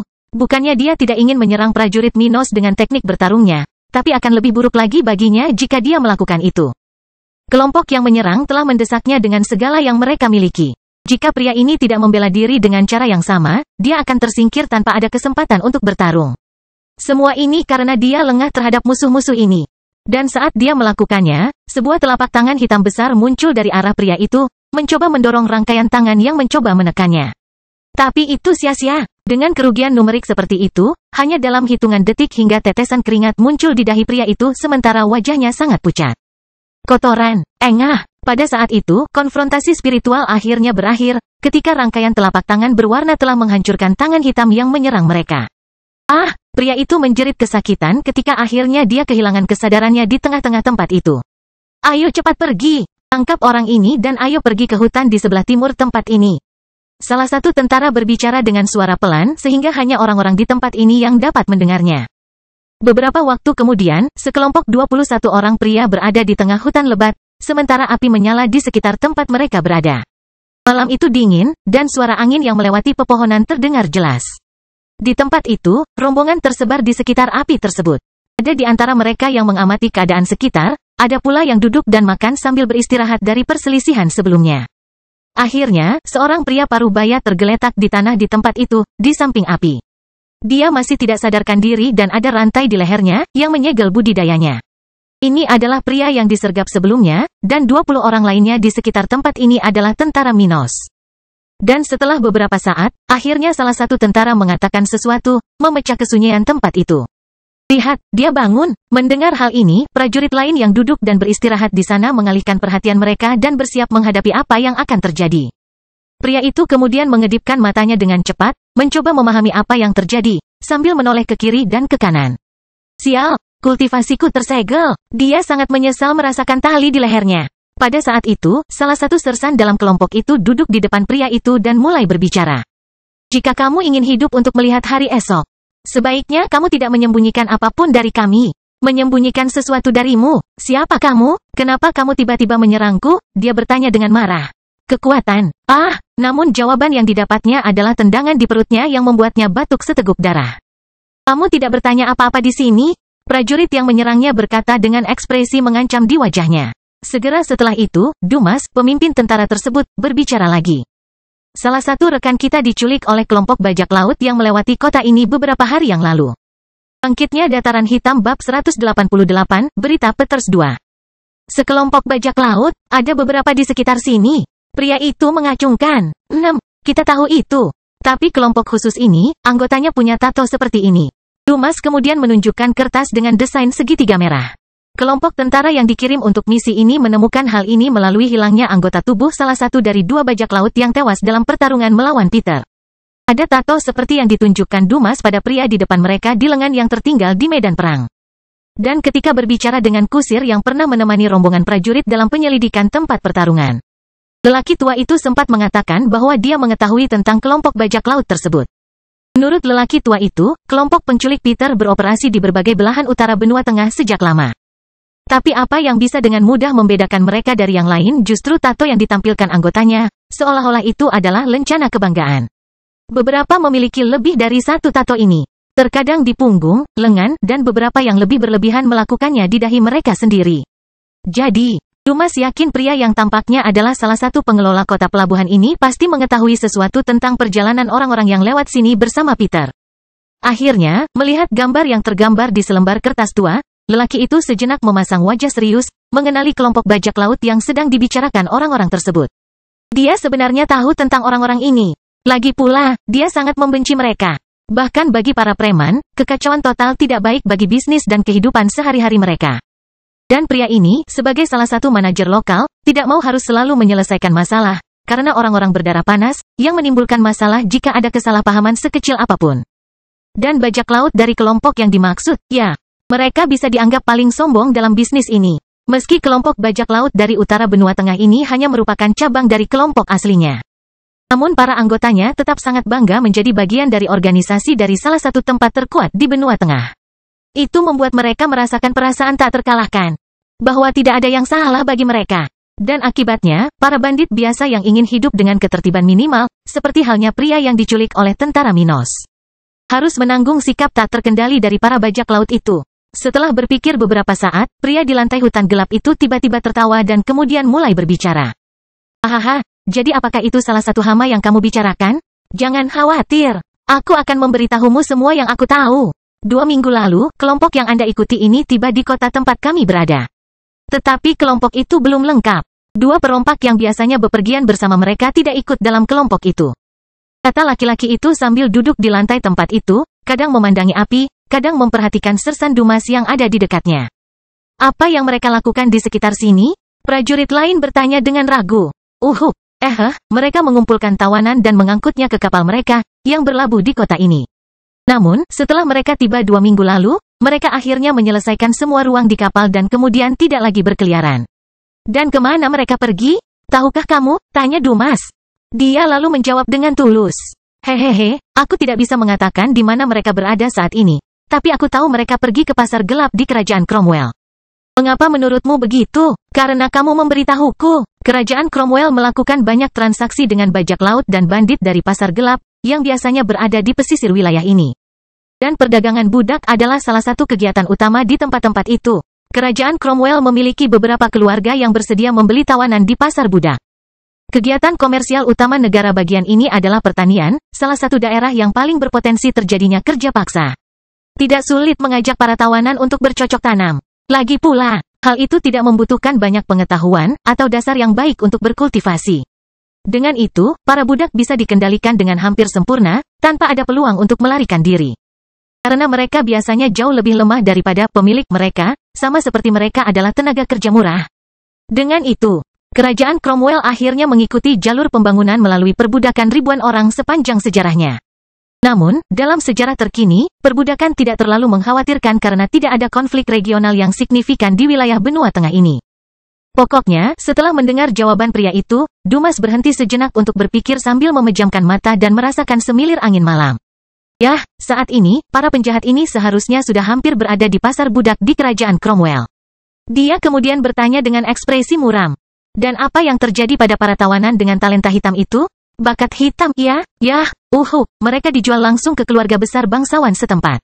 Setelah itu, apapun bisa terjadi. Terkadang salah satu dari tawanan berbakat ini akhirnya menjadi daya tarik bagi para bangsawan, berjuang untuk hidup mereka di arena. Sebagai bentuk hiburan, atau bahkan menjadi kuali manusia, ada banyak kemungkinan. Mendengar ini, ke-20 tentara itu memandang pria dengan wajah aneh itu, memikirkan apa yang baru saja dia katakan. Pembalikan kuali manusia adalah istilah yang digunakan untuk individu yang digunakan oleh kultivator ganda. Yang basis kultivasinya perlahan-lahan disedot dan diubah menjadi kekuatan spiritual bagi kultivator ganda. Di dunia spiritual, praktik kultivasi ganda tidak disukai. Ini berfokus pada mencuri energi spiritual pihak lain saat berhubungan melalui teknik kultivasi yang berfokus pada aspek ini. Oleh karena itu, keluarga bangsawan yang fokus pada praktik semacam ini seringkali menggunakan budak atau tawanan berbakat untuk melakukan hal ini. Pertama, para korban dipaksa meminum pil dan obat-obatan spiritual, sehingga meningkatkan budidaya mereka dengan cepat, jika mereka jauh lebih lemah daripada petani ganda yang membelinya. Terakhir, mereka akhirnya akan digunakan untuk memperkuat anggota keluarga kultivator ganda sampai semua budidaya mereka tersedot. Sungguh hal yang mengerikan, salah satu tentara bergumam pelan. Ada juga kemungkinan mereka akan menggunakan temanmu untuk bereproduksi dengan budak lain. Ini seharusnya lebih baik untuknya, kata pria itu, tidak menunjukkan banyak perasaan di wajahnya. Ini adalah praktik lain yang dilakukan keluarga-keluarga tersebut. Faktanya, hal ini mirip dengan apa yang terjadi pada makhluk spiritual berpotensi tinggi, seperti yang terjadi pada Emlyn. Beberapa keluarga bangsawan menculik pasangan makhluk spiritual dan menunggu sampai keturunannya lahir. Setelah itu, mereka akan membunuh orang tuanya dan membesarkan bayi yang baru lahir, membuatnya percaya bahwa dia tidak pernah memiliki keluarga sebelumnya. Hal yang sama terjadi pada budak berbakat. Laki-laki dan perempuan yang ditawan dibius dengan stimulan dan akhirnya berkembang biak. Dan dengan melakukan hal tersebut dalam jangka waktu tertentu, besar kemungkinan akan terjadi kehamilan. Dan dengan ini, orang tuanya akan dibunuh, sementara anak-anaknya akan dibesarkan dalam keluarga tersebut, tanpa mengetahui apapun tentang apa yang telah terjadi. Dengan begitu, baik makhluk spiritual, sebagai manusia, ketika diciptakan oleh keluarga-keluarga ini, akan sepenuhnya setia kepada mereka dan jauh lebih berharga daripada budak atau makhluk cerdas yang bisa memberontak. Tahukah kamu keluarga bangsawan mana yang biasanya terlibat dalam perbudakan? Tidak juga, tapi aku tahu bahwa keluarga Reid dari Kerajaan Ombak, yang merupakan salah satu keluarga budak di wilayah kita, memiliki ikatan yang kuat dengan keluarga Chamber di Kerajaan Cromwell. Jadi, aku percaya bahwa keluarga Chamber pastilah terlibat dalam hal ini juga. Oke. Setelah mengatakan ini, Dumas menjauh dari pria itu dan bertemu dengan prajurit tentara dataran hitam lainnya untuk mendiskusikan masalah tersebut. Jadi, apa yang harus kita lakukan selanjutnya, bos? Bisakah kita mempercayai pria ini? Salah satu sersan bertanya.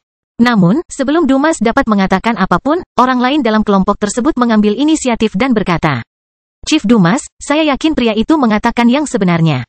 Saya menggunakan kemampuan bawaan saya, Soul Noises, sepanjang waktu, tapi saya tidak merasakan niat buruk apapun darinya. Prajurit yang telah berbicara ini memiliki kemampuan tipe pendukung bawaan yang dapat memeriksa variasi yang dapat terjadi dalam jiwa seseorang. Oh, yah, itu bagus. Dumas kemudian melanjutkan, kita akan mulai dengan mengirim 4 tentara kembali ke markas untuk memberitahu Tuan Muda. Pada saat yang sama, kita semua akan melakukan perjalanan ke Kerajaan Cromwell, menuju pasar gelap di pantai negara bagian itu. Dumas ingin mulai melacak keberadaan Peter di tempat itu sesegera mungkin. Karena dia tidak ingin mengambil terlalu banyak risiko jika pemuda itu akan diubah menjadi kuali sebelum mereka bisa menyelamatkannya. Adapun pria yang kita culik ini, kita akan menjatuhkannya dan menurunkannya di salah satu kota yang kita lewati agar dia tidak bisa melacak kita. Dia menyelesaikannya sambil melihat ke samping pada pria itu. Meski seorang penjahat, orang itu tidak melakukan apapun terhadap mereka dan bahkan menanggapinya dengan sukarela. Jadi, Dumas tidak ingin membunuh seseorang tanpa alasan yang kuat, karena kecil kemungkinan orang ini akan menimbulkan masalah di Dataran Hitam. Bangkitnya Dataran Hitam bab 189, Kakak yang Baik. Sementara sebagian besar pasukan Minos sedang melakukan perjalanan ke selatan dari tempat mereka berada menuju pantai Kerajaan Cromwell, 4 anggota rombongan lainnya sudah kembali ke Kota Kering. Mereka akan menyampaikan informasi yang telah mereka kumpulkan sejauh ini, sehingga Minos dapat mengambil keputusan. Sementara itu, di wilayah tertentu Kerajaan Ombak, dekat ibu kota negara bagian ini, terdapat kota metropolitan besar yang hampir sama cemerlangnya dengan ibu kota yang pernah dilalui Minos selama turnamen spiritual. Di wilayah ini, di bagian kota yang paling mulia, terdapat tanah luas yang dikelilingi oleh banyak pepohonan yang menjulang tinggi. Beberapa di antaranya tingginya mencapai 50 meter dan dapat menyembunyikan segala sesuatu yang terjadi di sana dari seluruh kota. Ini adalah tempat dengan banyak orang, bangunan dengan gaya berbeda, dan halaman dengan gambar simbol penting, tampak seperti rusa. Bagaimanapun, pada suatu saat di properti ini, seorang wanita setengah telanjang sedang berbaring di samping kolam renang besar dengan punggung menghadap ke bawah. Pada saat yang sama, bokongnya yang gagah terlihat kepada dunia seolah-olah itu adalah karya seni yang sempurna. Satu-satunya pakaian yang menutupi tubuhnya hanyalah celana dalam merahnya, mungil, hingga hanya melindungi adik perempuannya, membuat segala sesuatunya terlihat oleh siapapun yang ada di sana. Di sisi wanita muda, ada sebuah meja kecil dengan beberapa minuman dan bra wanita muda, sementara seorang pria yang terlihat berusia tidak lebih dari 20 tahun berdiri di samping wanita itu. Menggosok tangannya dengan bahan krim. Dia kemudian dengan cepat menggunakan tangannya untuk menggosokkan zat itu ke punggung wanita itu sambil memijat kulit halusnya, membuatnya mengeluarkan suara-suara yang menyenangkan.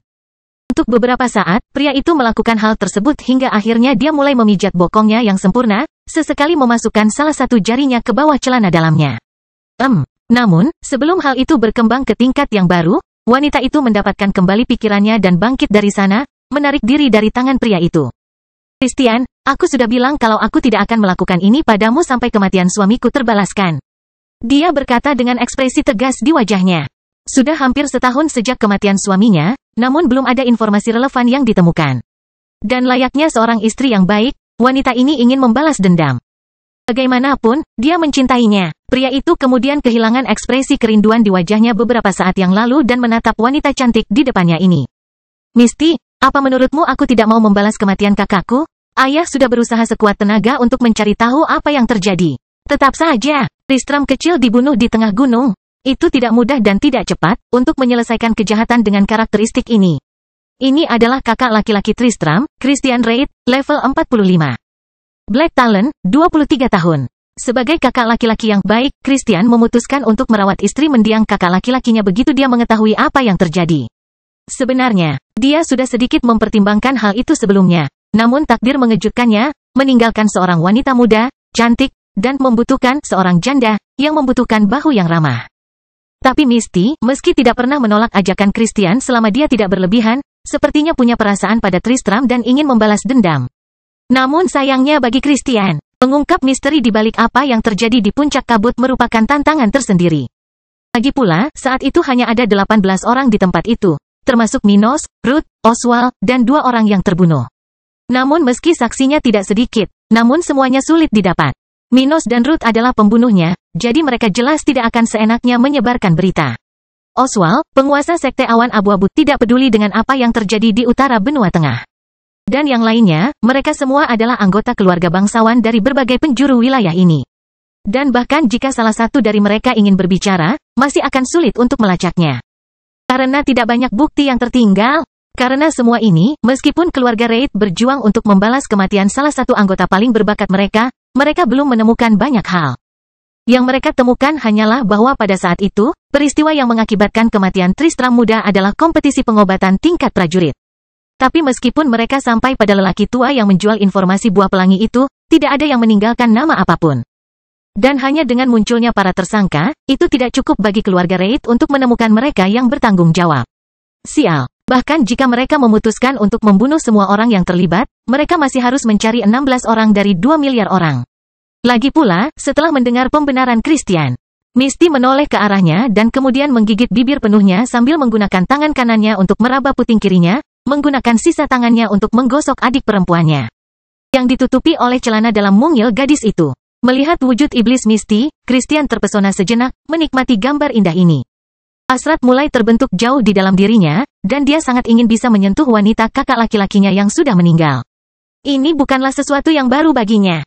Tidak, bahkan sebelum Misty dan Tristram menikah, Christian selalu memiliki fetish untuk mengambil wanita ini dan menidurinya dengan liar. Jadi, dia tidak sabar untuk memenuhi setiap keinginannya bersamanya. Namun, ketika Christian mulai mendekati Misty yang menggoda, dia melemparkan seember air dingin sesuai keinginan pemuda itu. Kau ingin meniduriku, kan? Tapi itu tidak akan pernah terjadi kecuali kematian Tristram dibalas. Dia kemudian mengambil tangan kanannya dari adik perempuannya dan mengulurkannya di depan hidung Christian. Lalu pergi setelah itu. Saat keinginanku ini terpenuhi, aku akan melakukan apapun yang kamu inginkan. Pada saat yang sama, Christian mabuk oleh aroma yang dia rasakan dari jari-jari Misty, merasakan pancaran api jauh di dalam dirinya. Sial, aku harus menyelesaikan masalah ini. Dia memikirkannya sambil menatap tubuh Misty yang tanpa celah saat dia berjalan menjauh dari tempat itu. Sementara ambisi Christian semakin memotivasi dirinya, beberapa hari telah berlalu sejak kedatangan Abi di kota kering. Pada titik ini, imigrasi dari kota perairan telah dimulai, dan segera. Gelombang pertama yang terdiri dari 1.000 orang yang datang dari tempat itu akhirnya akan selesai. Ini adalah fakta penting untuk wilayah Minos, karena sebelum periode ini. Dalam 6 bulan yang telah berlalu sebelumnya, jumlah orang yang pindah ke kota kering sangat sedikit. Dan hal ini telah menciptakan kekurangan tenaga kerja di wilayah tersebut. Dengan banyak orang yang melakukan 2, 3, atau bahkan 4 pekerjaan. Tentu saja, tidak buruk bagi sebagian orang untuk memiliki begitu banyak pekerjaan. Tapi itu tidak ideal untuk kota secara keseluruhan. Oleh karena itu, kedatangan penduduk baru dalam jumlah besar akan mengurangi tekanan yang disebabkan oleh pertumbuhan lokal, setidaknya dalam jangka pendek. Sementara itu, tamu Minos, Abi dan Eda, tertampung dengan sangat baik di sini. Mereka sudah mengenal seluruh kota dan layanan yang ditawarkan di sini, serta terbiasa dengan ritme lokal. Tidak terlalu buruk bagi mereka untuk tinggal di sekitar sini. Lagi pula, sudah ada ruang budidaya bagi pengunjung rumah besar Minos, yang setara dengan ruang budidaya tahap kelima, yang ada di menara budidaya yang tersebar di utara benua tengah. Pokoknya, di waktu senggang Abi dan Minos, keduanya selalu makan bersama atau keluar ngobrol. Mereka benar-benar rukun dan merupakan teman baik. Namun Stuart muda saat ini belum membuat kemajuan dalam rencananya untuk mengembangkan hubungan mereka. Tak ada perasaan cinta atau gairah di antara keduanya, namun Minos merasa bisa menjalin persahabatan yang penuh warna dengan Abi. Dan itu akan sangat menarik baginya. Bagaimanapun, Abi memang menawan, dan dia adalah seseorang yang akrab dengannya dan bahkan dia merasa bisa dipercaya.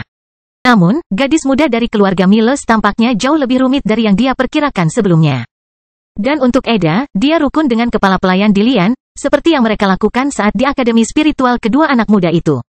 Lagi pula, tidak ada hal penting yang terjadi sejak Abi dan Eda tiba di kota kering. Hal biasa dalam mengelola wilayah yang sedang berkembang. Di sisi barat tembok kota kering, ada sebuah kereta yang melaju melewati medan bobrok di bagian dataran hitam yang belum diregenerasi. Keempat sersan yang telah diperintahkan untuk kembali ke kota kering dan melaporkan apa yang telah mereka pelajari tentang kasus Peter muda akhirnya tiba kembali di wilayah yang dikuasai Minos. Mereka telah pergi jauh dari pantai barat daya kerajaan ombak hingga kota kering, berhenti hanya untuk beristirahat. Dan akhirnya, beberapa hari setelah memulai kepulangan yang mendesak ini, kelompok itu hendak memasuki gerbang tembok kota kering. Bangkitnya dataran hitam bab 190, misi penyelamatan. Saat ini, cuaca di kota kering sedang cerah, sekitar 30°C, 86 derajat Fahrenheit, disertai angin yang datang dan pergi, mengurangi sensasi panas orang-orang yang melewati jalan-jalan kota. Dan meskipun cuaca jauh lebih hangat dari biasanya, pergerakan di kota Minos cukup ramai, karena tempat ini mulai menerima investasi dari Stuart muda. Banyak penduduk kota yang memiliki setidaknya 2 pekerjaan, sehingga sebagian besar penduduk hanya menghabiskan sedikit waktu di rumah dan tidak melakukan apapun.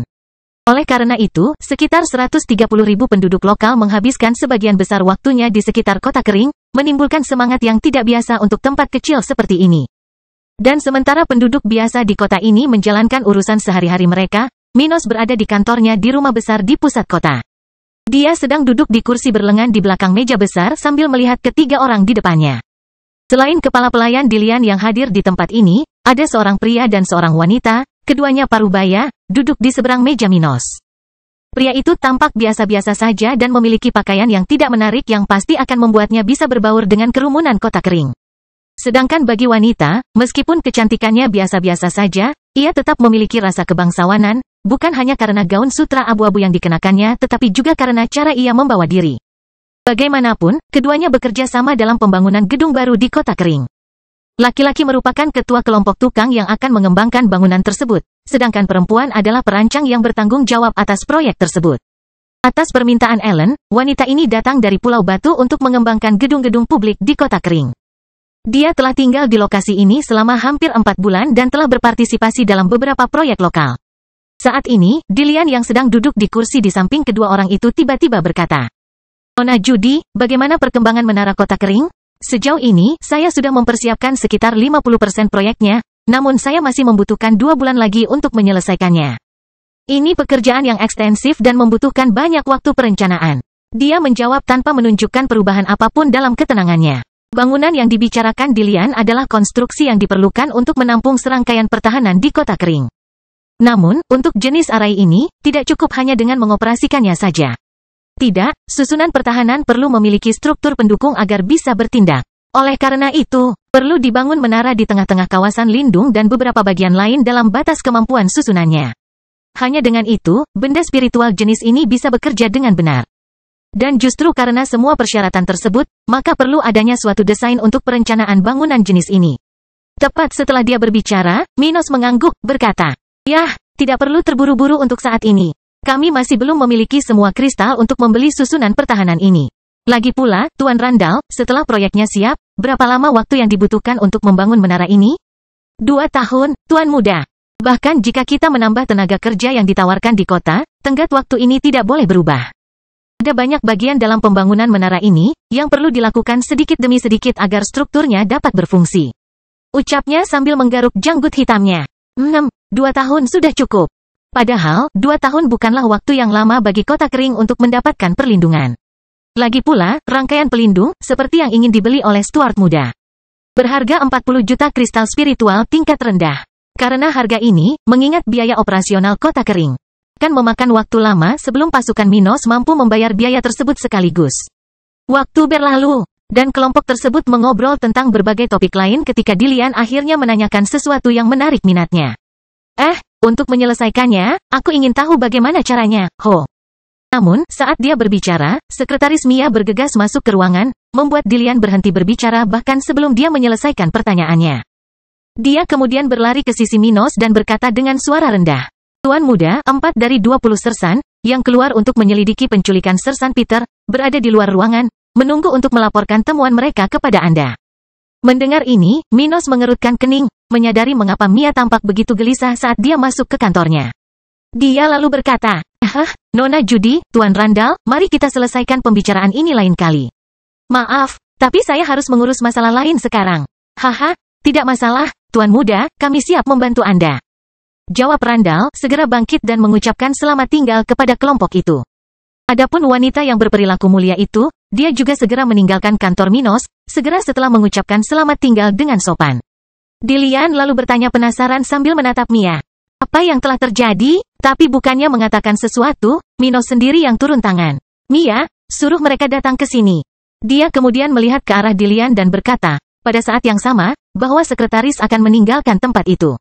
Kakek Dilian, sepertinya kita akan mendapat kabar dari Peter. Oh, bagus sekali. Pasukan kita tidak bisa kehilangan talenta muda seperti dia. Dan tidak lama kemudian keempat pria yang kembali ke kota kering, setelah melakukan penyelidikan selama berminggu-minggu, memasuki tempat itu. Segera, mereka menyapa Minos dan Dilian saat mereka berdiri di hadapan meja Stuart muda. Minos lalu berkata, salah satu dari kalian, ceritakan padaku apa yang terjadi. Mendengar ini, pria yang tampaknya paling tua di kelompok itu maju selangkah dan kemudian mulai berbicara. Tuan muda, setelah kami meninggalkan kota kering, lebih dari sebulan yang lalu. Pria itu kemudian mulai melaporkan semua yang terjadi sejak kelompok mereka meninggalkan kota kering. Dia berbicara tentang lokasi pertarungan, di mana Peter membunuh 2 bajak laut dan akhirnya diculik. Jelas sekali, prajurit itu berbicara tentang tato di lengan yang ditinggalkan oleh salah satu bajak laut, yang persis sama dengan simbol yang digambarkan Emlyn kepada Minos. Bajak laut ini lagi. Dia memikirkannya segera setelah mendengar informasi tersebut. Namun Minos tidak menyela pidato sersan itu dan terus mendengarkan laporannya. Dan tidak lama kemudian, pria itu akhirnya bercerita tentang kejadian terkini, yang terjadi di sekitar kota tepi pantai itu, jalur bajak laut dan bandit di wilayah tersebut. Jadi, Peter dibawa ke kerajaan Cromwell ya? Ya, Tuan muda. Menurut orang yang kami interogasi, kelompok itu pergi ke pasar gelap kerajaan Cromwell, yang berada di pantai barat laut tempat itu. Prajurit itu membenarkannya. Sungguh memalukan bagi Peter. Dilian akhirnya mengatakan sesuatu, menyesali apa yang mungkin terjadi pada Peter selama ini. Entah apa yang telah dialami Peter. Sebagai seorang budak, kemungkinan besar, dia dipukuli setiap hari, memakan sisa makanan para bajak laut, dan hidup dalam kondisi yang merendahkan. Tentu saja, jika dia belum dijual. Jika itu yang terjadi, maka situasinya bisa menjadi lebih berbahaya. Meskipun hidup di penangkaran di kapal budak sangat sulit, setidaknya ada jaminan bahwa mereka akan hidup untuk hari esok. Lagi pula, budak yang mati tidak ada nilainya bagi para bajak laut itu. Namun setelah dijual, tidak ada jaminan kelangsungan hidup. Seorang tawanan bisa dibunuh pada hari yang sama ketika mereka dibeli, jika dia tidak beruntung dengan pembelinya, karena dia bisa hidup selama beberapa dekade jika dia beruntung. Siapa tahu beruntung, pasti ada yang lebih memilih mati. Setelah mendengar semua yang prajurit itu laporkan, Minos memasang ekspresi parah di wajahnya saat dia memikirkan apa yang harus dia lakukan selanjutnya. Jika aku mengirim kelompok ke kerajaan Cromwell, kekuatan itu tidak akan menjadi masalah kecuali raja spiritual terlibat. Tapi keputusan apapun yang mereka harus mendapat persetujuanku. Meskipun saya telah menyampaikan banyak ide kepada para prajurit ini, melalui kelas geopolitik tentara. Saya ragu mereka akan bertindak melawan keluarga bangsawan besar, tanpa perintah saya. Dalam hal ini, saya hanya harus mengikuti misi penyelamatan ini. Lagi pula, jika raja spiritual ikut terlibat, denganku di sana, partainya masih bisa bertarung dan menang. Dia tidak mengatakan apapun selama 1 menit penuh sambil menghitung dengan jarinya dan memikirkan apa yang harus dia lakukan. Dengan kekuatan Minos saat ini dan juga kemungkinan bagi Emlyn untuk membantunya kecuali seseorang di atas level 54 muncul. Dia dan Rubah dapat menggabungkan kekuatan untuk menghadapi individu di bawah level tersebut. Oleh karena itu, Minos berpikir bahwa pergi bersama tentaranya adalah alternatif terbaik. Yang bertujuan untuk meningkatkan tingkat keberhasilan misi dan mengurangi kemungkinan kerugian oleh tentara dataran hitam. Dia akhirnya berkata, "Oke, mari kita bentuk kelompok untuk melakukan misi penyelamatan. Saya akan perintahkan mereka, dan kita akan keluar dalam seminggu."